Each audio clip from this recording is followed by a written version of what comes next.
Imaš že izpit? Ja. Dolg. Ne. A ga je bilo težko narediti? Ja. Povej mi, a rada kolesariš? Ja. A veliko kolesariš?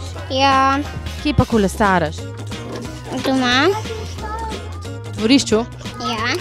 A greš tudi kam s kolesom? Ja. Kam pa greš? Sosedem. Do Britava pa nazaj.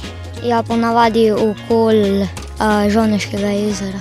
Do prijateljev ali pa do trgovine. Pa tudi v Celje se peljem, tako da se veliko. Vedno govorimo, da se otrokova prometna kultura začne graditi že na njegovi prvi poti, že iz porodnišnice, ko ga seveda postavimo v otroški sedež.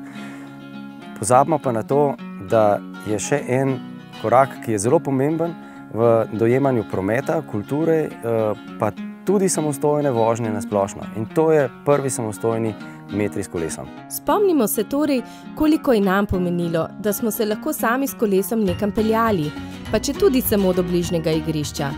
Na delavnici na konjeniškem posestvu Ugar smo tako želeli starše popeljati v njihovo mladost, otrokom pa prve kolesarske metre olajšati in jim nevarne prometne situacije predstaviti v varnem okolju. Hkrati pa vsem skupaj pokazati, kako zelo pomemben je odgovoren odnos do prometa. Povej mi, kako poskrbiš za varnost? Da dam gor čelado. Da imam čelado, da si dam na glavu čelado. Čelada mora biti, tudi če sosedje niso imeli čelatne. Tako da zdaj so se kar navadili. Pri naslednjem vprašanju pa se je nekoliko zataknilo. A ima oči vedno čelado? Ne. Mami pa nikoli nima. Ati ne, mami pa. Ne. Ja, tudi? Čist vedno. Ne čist. Po smučanju ne. Pri kolesarjenju to pa... ne vem. Otroci so spužva in popijejo vse. In verjetno tisto, kar ne vidijo vsak dan, se to kraje zapomnijo. Enkrat sem videl enega kolesarja, ko se je po zadnji gumi pelal, pa enkrat sem videl enega kolesarja, ko se je čez rdečo luč pelal. Seveda si otroci zapomnijo naše dejanja takrat, ko smo za volanom avtomobila in takrat, ko smo za krmilom kolesa. Kako pa udeleženci naše delavnice gledajo druge kolesarje, ko so sami za volanom? Jaz vozim tovornjaka, pa me grejo včasih pošteno na živce. Kolesarji berejo bližnjico, grejo pač kar je pešci. Kakšni bolj profesionalni kolesarji se mi zdi, da kar mislijo, da morajo šoferji na njih paziti. Zdaj, če se držiš do pikice natančno, zakonov, se v enem križišču izgubiš ful veliko časa, lahko. Pričakuješ kolesarja za ene strani, pa ti pripelje z druge, na katero pač nisi pozoren. Priznam, ne gre vse po regelcih. A pri soočanju s kolesarji prekrškarji vozniku avtomobila ogromno pomagajo kolesarske izkušnje. Ja, glede na to, da sem sam kolesar, vse verjetno malo bolj pogledam, kje bom kjer ga prehitev, pa kdaj je prilika. Redko daj me kakšen presenet, v negativnem ali pa pozitivnem smislu, ker vem, kako bo odreagiral. Gre za tega, ker sem dosti s kolesom. Če jih zvočno opozoriš, potem seveda jih lahko zmedeš, tako da tle pri prehitevanju kolesarjev je treba sploh biti zelo previden.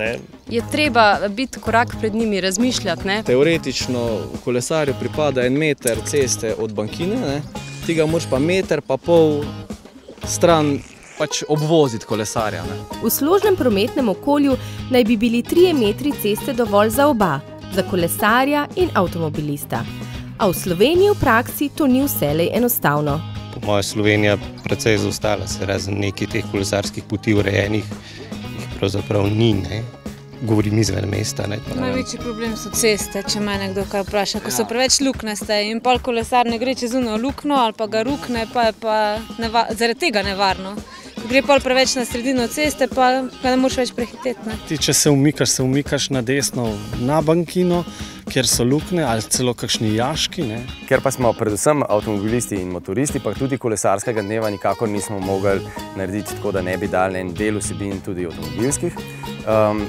Pravzaprav smo naredili eno zelo pogosto situacijo na cesti. Se 2 specialka peljata v Štric, znorim. Največji problem so kolesarji, ki vozijo 2 skupaj. Predvsem me jezijo tisti kolesarji, ki se vozijo po 2 v Štric. Situacija, ki smo jo danes naredili, je pravzaprav to, kaj narediti v takem primeru.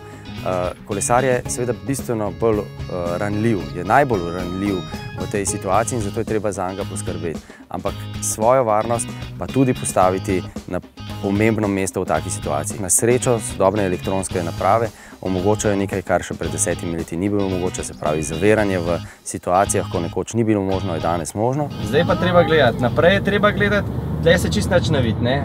Vidiš, nič ne vemo, kaj je na drugi strani ovinka, gledamo naprej, ne še, zdaj pa.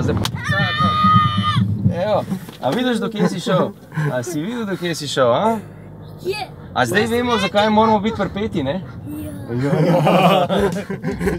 Če so te najbolj strah na kolesu? Da bi mi sprednja guma zablokirala. Da bi me mogoče da bi se kak avto mogoče v mene zaletel. Tam imamo mi smreke in ti ne vidiš in greš in ča kakšen avto prnori, da me ne bi zbil. Da bi kdaj avto prišel po tisti strani, ko sem, pa da bi povozil. Jaz se najbolj bojim kombijev pa avtobusarjev. Vse ostalo, večinoma vsi zelo lepo prehitevajo. Tudi šleperji, ampak avtobusarji pa kombiji, to je pa groza. A že kdaj padla? Ja. Pa kaj se je takrat zgodilo? Jokala sem. Kam si se pa udarila? Na kolena. Sem bil še bolj mehen, sem še tako pri našem ovinku in en avto tako prišel in sem hitro zabremzal in je bil pesek in sem padel. Iz naslova nezgodnega zavarovanja otrok beležimo v zavarovalnici Triglav tam nekje med 5000 in 6000 škod, zato se pravi poškodb otrok. Te poškodbe so najbolj pogoste oziroma jih je največ v starosti otrok med 8 in 15 let, kar pomeni med osnovnošolskimi otroci. Same poškodbe so tipa lažje do težje, največ je odrgnin po telesu, zvini, zlomi sklepov rok in nog, ne vem, tudi poškodbe zob. So pa tudi nažalost težje poškodbe, kot so hujše poškodbe glave, hujše poškodbe obraznih kosti, hujše poškodbe obraza, takšne pa seveda praviloma zapuščajo tudi trajne posledice.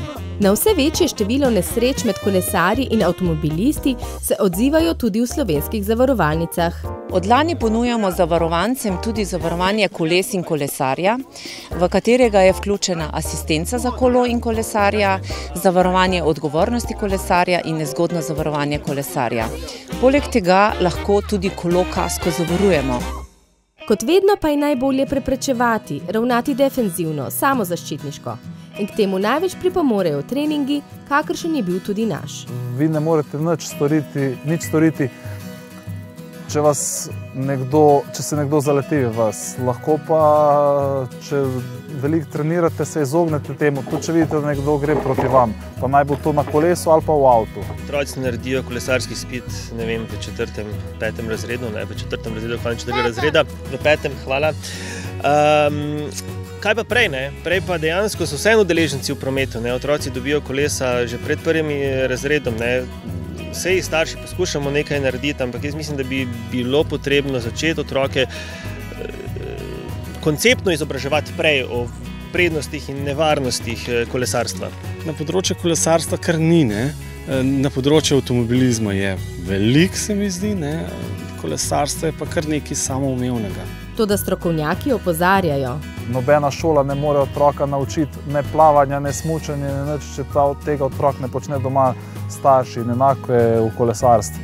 Tale poligon je bil svetovni. Ona dva sta toliko danes dobila na tem poligonu, lepa sta bila, ne vem, 1 uro gor, recimo, ampak je bomba, ker doma tega ne delaš, ne? A veš, mi damo na bicikl in gremo piči, eden spredi, eden zadnji in gremo lepo. Točno to.